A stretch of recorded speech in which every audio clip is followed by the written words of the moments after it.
first used. Oh, this is the And one? I think the first thing that came out of there was gin. So that's why we have like two different gins here. The small tank is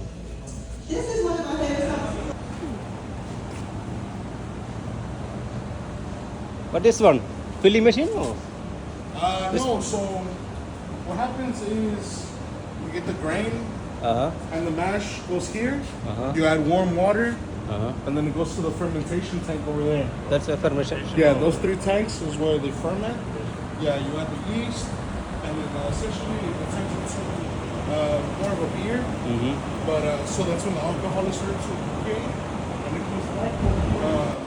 I don't know, 1,000 degrees, 500 degrees, very, very hot.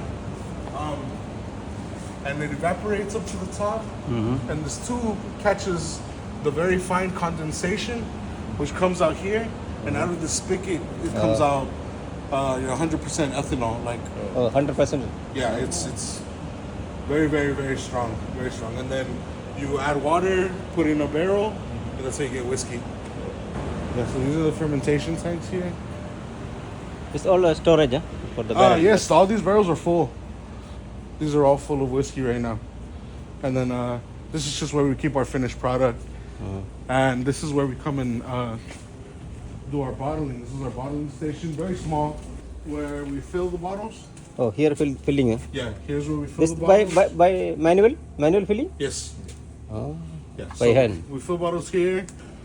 We close. You see the heat gun is how we use the plastic to close up our bottles here. Okay. This is where we label. Labeling machine. Oh. Yeah, and then this is just where we do our packaging systems, close our boxes. Here's some stickers where Oh, yeah. we label our boxes or label the bottles. But everything is now we're going to start a new batch of limoncello because we're low on the limoncello. So I think they're gonna start that either tomorrow or early next week. But we go as we need.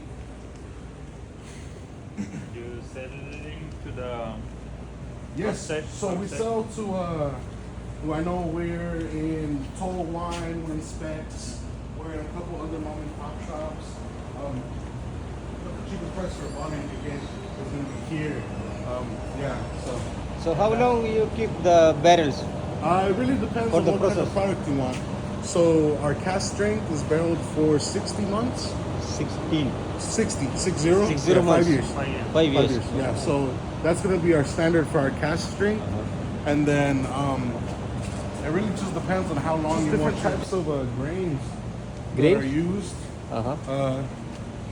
Just the grains, and then there's like different kinds, like Oh, the this grain, ratio of all wood, different. yeast. Okay. Yeah. And what we focus on here, specifically right now, is going to be rye. Right. Oh, Here, okay. rye whiskey is the middle one, but once we get the big still, That's the one 60 to 65%. 60 to 65. it's Right. going to be right around maybe 40, 45-ish. Once we get the big guy going, that's where our single malt is going to come. And the bourbon, we can't really make bourbon because it's locational, you know, just like a tequila. You can only make tequila in Mexico. So, This the grains you using, yeah? yes. Wheat grain. Wheat. So these grains are what go into the mash here.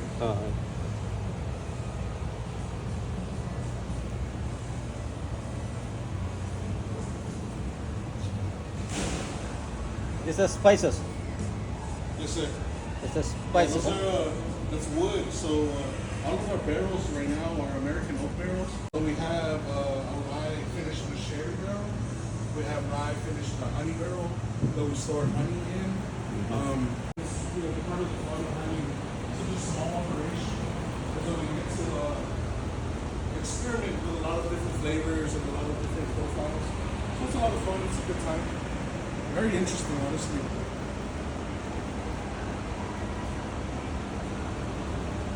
This is the whole unit, huh? Yes, sir. This one is going to be how this guy is going to work at the end, and then the one over there is going to be how our smaller one here